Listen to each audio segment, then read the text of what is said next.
beau matin du début d'août au Québec, en Estrie. Alors c'est magnifique. La température est présentement d'environ 14 degrés Celsius. Ça va se réchauffer, n'ayez crainte.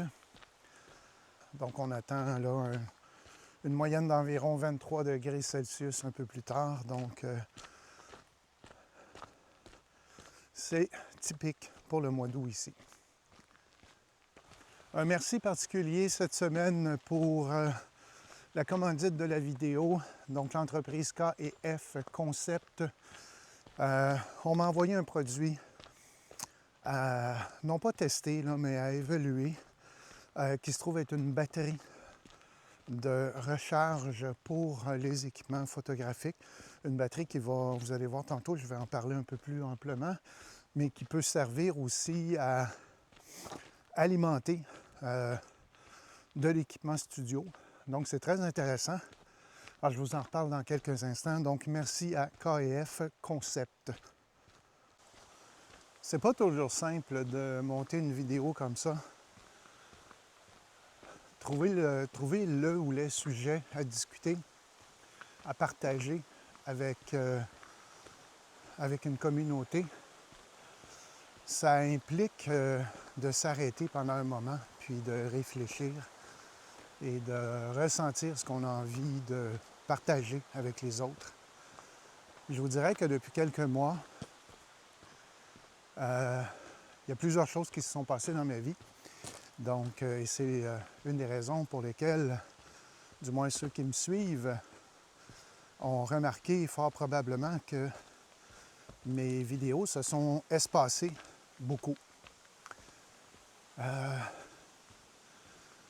Mais je me suis remis depuis quelque temps à coucher sur papier mes idées. Et puis, là, je commence à avoir quand même plusieurs idées intéressantes, je pense. Donc, c'est ce qui fait qu'aujourd'hui, je vais redémarrer cette série de vidéos qui, je l'espère, va être un peu plus bien cédulée dans le temps, si vous voulez, là, qui va être un peu plus constante. Mais bref, sait-on jamais. Donc, et c'est la raison pour laquelle aujourd'hui, je voulais vous parler de simplicité. Simplicité dans le sens que, contrairement à monter une vidéo, qui est un peu plus complexe, je voulais tout simplement jaser avec vous sur le fait que pour moi, la photographie, c'est une chose qui se doit d'être simple, qui doit me représenter. Alors aujourd'hui, je vais partager avec vous 4 questions que je me suis posées et dont je vais tenter de répondre et possiblement qui va vous amener à vos propres réflexions au sujet de votre photographie. Voilà, ça va être le sujet de cette semaine. Alors la photographie, en toute simplicité, ça veut dire quoi? C'est sûr que je l'ai déjà mentionné dans certaines vidéos. Ça prend une certaine base, c'est certain. Je parle au niveau de technicalité. Il faut comprendre la lumière, son importance, comment jouer avec elle. Mais ça, mis de côté, pour moi, il faut que le processus reste simple. Il faut que ça me représente. Donc, la première question que je me suis posée, c'est, et je vous la pose à vous aussi, pourquoi faites-vous de la photo? Dans mon cas, de la photo, c'est une passion. Ça dure depuis de nombreuses années. Mais c'est une façon pour moi de m'exprimer. Je n'ai pas toujours su m'exprimer avec les autres, mais au travers de la photo, j'ai réussi à passer mes émotions, à faire passer un message, du moins je l'espère. Donc c'est un mode d'expression, tout simplement pour moi. Donc de votre côté, c'est à vous poser la question parce que pour certaines certains photographes, amateurs ou professionnels, c'est sûr que on peut utiliser la photo pour gagner sa vie. De là, ça devient un peu différent. C'est un moyen de subsistance. Dans mon cas, ce n'est pas ce qui m'attire. Oui, j'en fais un peu de côté professionnel, bien entendu, mais c'est une façon pour moi de partager aussi ce que j'aime faire. Parce que je fais surtout de la photographie de tourisme, un peu de commercial, mais au travers de ça, je réussis quand même à passer mes émotions là-dedans. Alors, c'est la première question. Pourquoi faites-vous de la photo? C'est important de vous la poser.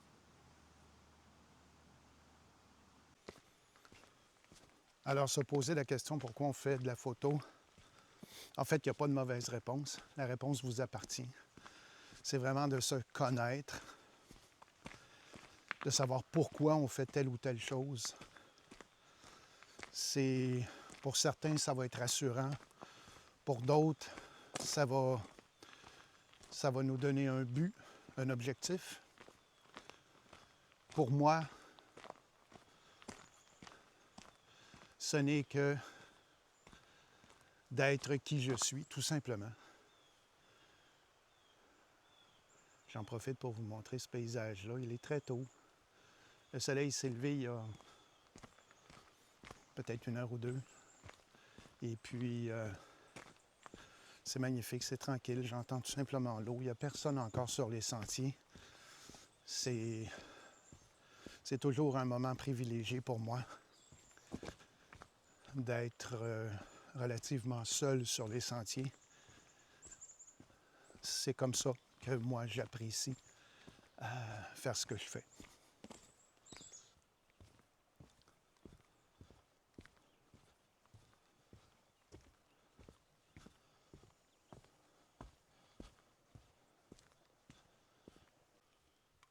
L'autre question que je me pose, c'est pour qui fait-on de la photo? Est-ce qu'on le fait pour soi-même? Est-ce qu'on le fait pour les autres? Et si on le fait pour les autres, dans quel but? Est-ce que c'est pour gagner sa vie? Est-ce que c'est pour partager un souvenir? Ou, et là, je vais peut-être poser un jugement de valeur pour épater la galerie. Vous savez comme moi que, par exemple, si vous jetez un coup d'œil à ce qu'on peut voir sur Instagram ou sur Facebook, vous allez voir des tonnes et des tonnes de photos. Aujourd'hui, avec l'intelligence artificielle générative, on peut créer des photos. Certains vont y mettre l'épithète d'artistique. D'autres vont être plus catégoriques et vont complètement bannir cet apport-là. Donc, la question se pose, pour qui fait-on de la photographie? Moi, dans mon cas, je le fais pour moi. Ce n'est absolument pas pour plaire à qui que ce soit. Je préfère, en fait, quand je vais poster une photo, que ce soit sur mon site web, que ce soit Instagram, j'y vais très, très rarement. Donc oui, j'ai un compte Instagram, mais je n'y vais presque jamais. Facebook, plus ou moins. Donc, ce qui reste, ce sont les vidéos que je publie. Mais quand je mets une photo, c'est que la photo me plaît à moi. Je sais très bien qu'il va y avoir un bon nombre de personnes pour qui cette photo-là, en fait, la photo ne leur plaira pas pour différentes raisons et c'est tout à fait correct comme ça. Donc, c'est une question importante à se poser parce que si vous le faites pour vous-même, ça c'est mon opinion, si vous le faites pour vous-même, vous vous enlevez beaucoup de pression. Et vous, du coup, vous devenez beaucoup plus... en fait, vous ouvrez la porte à tout ce qui est expressivité, tout ce qui est émotion. Tandis que si vous le faites avec une certaine contrainte, une certaine pression pour plaire à un auditoire auquel vous n'avez absolument aucun pouvoir, ça devient je crois, à mon avis, qu'on s'enferme dans ce temps-là. Je ne vous dis pas que je ne l'ai jamais fait, bien au contraire, je l'ai fait, comme probablement une très grande majorité de personnes. Mais pour moi, c'est important aujourd'hui de faire la photographie pour moi. Maintenant, vous, pour qui faites-vous pour qui pratiquez-vous la photographie? Posez-vous la question. Alors, nous voici dans mon bureau pour quelques instants pour vous parler de la fameuse batterie de K&F Concept. Alors, la batterie, elle est ici. Alors, c'est une batterie qui est relativement lourde. Je vous dirais, ce n'est pas le genre de batterie qu'on va apporter avec nous dans notre sac à dos. Peut-être un peu trop pesant, pardon. Il y a d'autres produits qui sont faits pour ça. Mais au camp de base, c'est une batterie qui est excellente. Actuellement, j'ai mon téléphone cellulaire et une batterie de caméra qui est en recharge. Le propre de cette batterie-là, c'est que vous allez avoir une autonomie qui est très intéressante. Et c'est aussi une batterie sur laquelle vous pouvez brancher plusieurs types de câbles. Alors, vous avez du USB 3, vous avez du USB-C 1, USB-C 2. Vous avez aussi un autre type d'embout où on peut, par exemple, brancher un DSLR ou une caméra pour de la vidéo. Donc, pour éviter, là, justement, surtout dans le cas de longues vidéos, en studio particulièrement. Donc, vous pouvez alimenter votre appareil photo avec ça. Et vous pouvez même, à l'endos ici, on peut fixer, vous avez un autre type d'adapteur pour alimenter une lumière de studio. Donc, ça peut être très intéressant. Alors, c'est un très beau produit.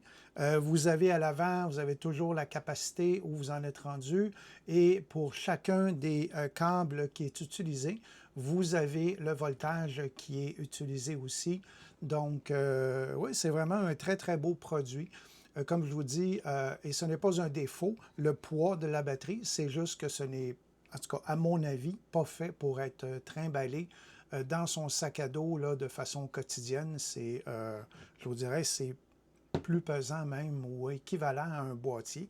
Donc, non, quand même. Mais par contre, au camp de base ou en voyage, en passant, c'est un type de batterie qui est accepté dans les avions, donc très pratique lors des voyages. Alors voilà, je le recommande, c'est vraiment très intéressant, moi j'aime bien.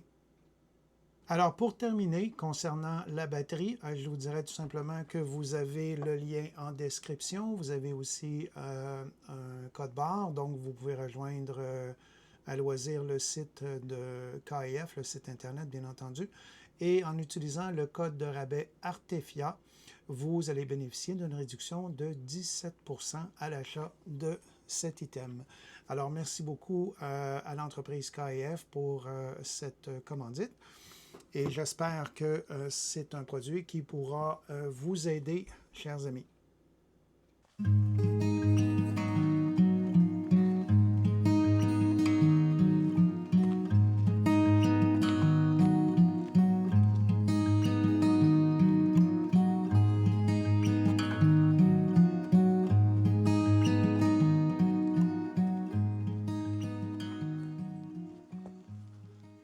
Je vais faire une petite précision aussi sur le sujet principal qui est la simplicité par rapport à l'équipement. Vous savez que les entreprises, les fabricants d'appareils photo ne cessent d'augmenter ou d'améliorer, entre guillemets, l'intelligence des boîtiers. Elles augmentent le nombre de mégapixels, le nombre de fonctions disponibles, etc., etc. Est-ce que tout ça est vraiment important? Ça aussi, il faut se poser la question. Remarquez, ça ne fait pas partie de mes 4 questions, mais tout de même.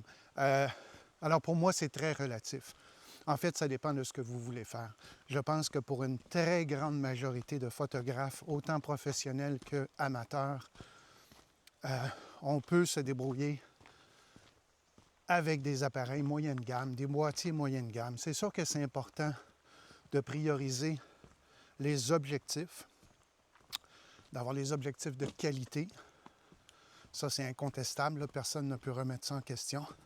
Pour ce qui est, par exemple, de l'histoire des mégapixels, écoutez, que vous ayez un moyen format à 100 mégapixels par photo, à moins que vous ne vouliez imprimer des photos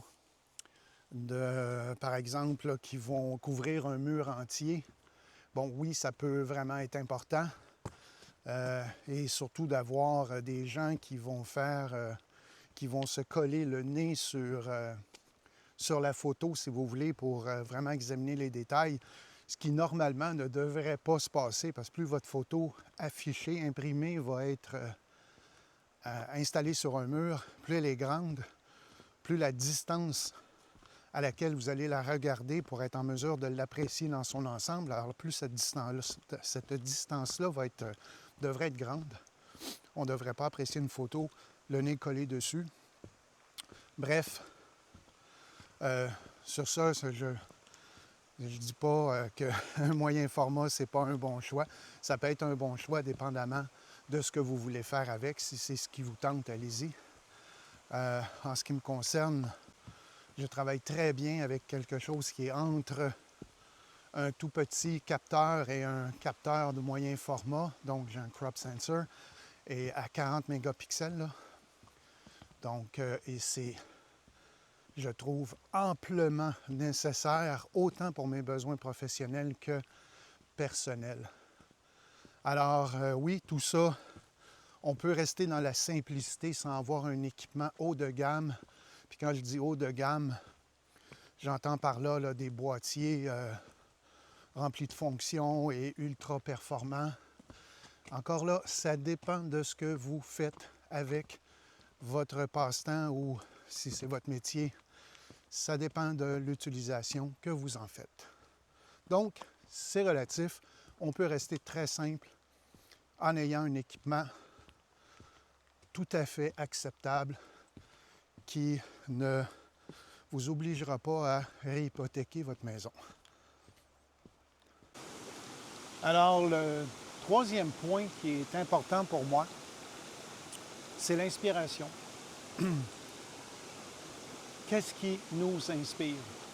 Votre photographie devrait, selon moi, être basée sur ce qui vous inspire. L'inspiration, c'est quoi? Moi, j'appelle ça, c'est comme un souffle créateur, dans le fond. C'est un mouvement intérieur, une impulsion qui vient. Donc, ce n'est pas quelque chose qui se commande, c'est quelque chose qui est à l'intérieur. Alors, comment savoir qu'on est inspiré? Comme là, présentement, juste ici, il y a une petite cascade. Le mouvement de l'eau, la douceur, en fait, c'est autant de la douceur que de la rigueur, que c'est juste avec mes yeux, là, je n'ai pas besoin d'un filtre polarisant, je n'ai pas besoin de rien, je n'ai pas besoin de mon boîtier. Je me sens inspiré par le mouvement de l'eau. Alors, avant de prendre une photo, souvent, ce que je vais faire, c'est exactement ce que je fais présentement. Je vais m'asseoir. Je peux, de temps en temps, j'ai toujours mon petit calepin ici qui me sert. Je vais écrire des notes. Je vais écrire ce que je ressens. Et à partir de là, je vais sortir l'appareil photo. Je ne ferai probablement pas des dizaines et des dizaines de photos. On sait très bien qu'avec le numérique, on peut en faire énormément, mais ce n'est pas le but dans mon cas. Parfois, une ou deux photos, à moins là, vraiment de vouloir faire un montage spécial, mais sinon, une ou deux photos bien cadrées, bien réfléchies, va suffire. On se donne du trouble hein, quand on prend beaucoup de clichés. Lorsqu'on revient à la maison, on doit tout mettre ça sur l'ordinateur et faire une sélection de tout ça. Donc, on passe du temps. Et autant que possible, dans mon cas, j'essaie de passer plus de temps à l'extérieur qu'à l'intérieur à faire de la retouche. Alors c'est ça, donc l'inspiration, j'y reviens, c'est vraiment important de réfléchir avant d'appuyer sur le bouton. Vous savez, anciennement, lorsque on faisait de la photo argentique, avec la pellicule, en général, on y pensait avant de prendre une photo parce qu'après, il fallait soit développer soi-même ou envoyer notre pellicule dans un labo. Et c'était coûteux. En fait, il fallait payer. Donc, il fallait réfléchir avant d'appuyer sur le bouton. Aujourd'hui, c'est vrai, c'est tellement facile. Mais n'empêche, pour une bonne photo, la réflexion est de mise, du moins dans mon cas. Alors, c'est une question qui est à poser. Qu'est-ce qui vous inspire selon le moment présent, selon l'endroit où vous êtes, selon votre état d'âme? En fait, il y a un paquet de facteurs qui peuvent influencer votre inspiration. Le dernier point, la dernière question que je me pose ou qu'on se pose, est-ce que nos photos sont expressives? Ça veut dire quoi l'expressivité? En fait, c'est laisser paraître ce que l'on pense, ce qu'on ressent.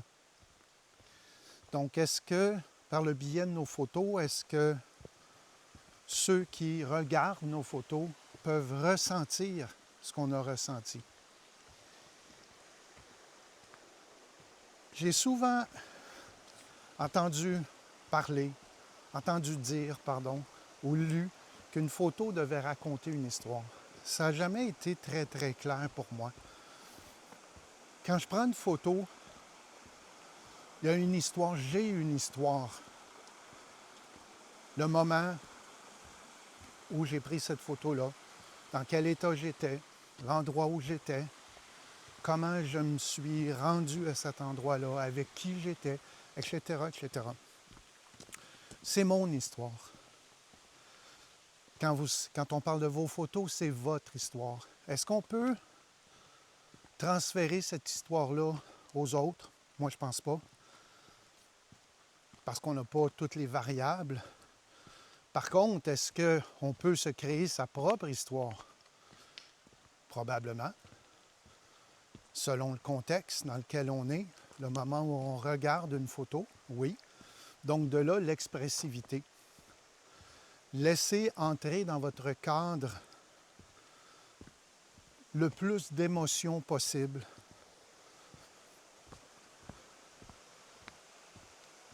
Donc c'est pas un sujet qui est facile à parler. C'est quelque chose qui est intangible, qui va différer d'une personne à l'autre. Mais effectivement, une photo qui est pleine d'expression va, selon moi, être beaucoup plus intéressante qu'une photo qui n'en a pas. Donc, c'est une question à vous poser. C'est de faire l'effort, puis même là, je le dis, l'effort, ça ne devrait pas être un effort, ça devrait venir tout seul. Donc, voyez-vous, c'est important de choisir les bons mots. Il faut vraiment être, selon moi, dans le moment présent. Quand vous prenez votre photo, en fait, c'est quand vous pratiquez n'importe quelle activité, là, c'est important d'être présent à vous-même, d'être présent aux éléments qui vous entourent et puis d'y mettre tout votre cœur. À partir de là, sans trop y penser plus que ça, vous allez transposer dans la photo votre expressivité. Maintenant, comme j'ai dit au début, c'est pas tout le monde qui va aimer votre photo ou vos photos. Mais l'important, c'est que vous aimiez votre photo. C'est ça qui est vraiment important. Encore là, c'est selon moi.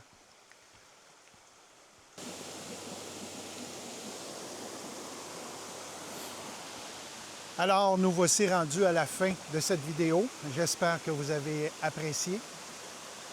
On a fait le tour des 4 points. La façon pour moi de prendre conscience de des réponses que je me suis données, c'est que je les prends en note dans mon calepin. Et je vais y revenir dans quelques mois, dans quelques semaines, et je vais vérifier si je suis toujours aligné sur ces valeurs-là, sur ces réponses-là. Donc la photographie, ça peut être très simple. Il y a pas, oui, il y a de la complexité si on veut s'en donner. Ça peut être complexe dans la technicalité si on veut s'embarquer là-dedans, vraiment. C'est intéressant. Il y a toutes sortes de sujets qui peuvent être très complexes. Mais la base, c'est vraiment, selon moi, l'expression. C'est vraiment l'inspiration et c'est le fait de prendre des photos pour moi. C'est ce qui est le plus important. C'est ce qui me permet de m'exprimer d'une façon qui est pour moi très claire, qui est beaucoup plus éloquente qu'avec des mots. C'est ma façon à moi, tout simplement. C'est une passion. Les gens qui me connaissent le savent.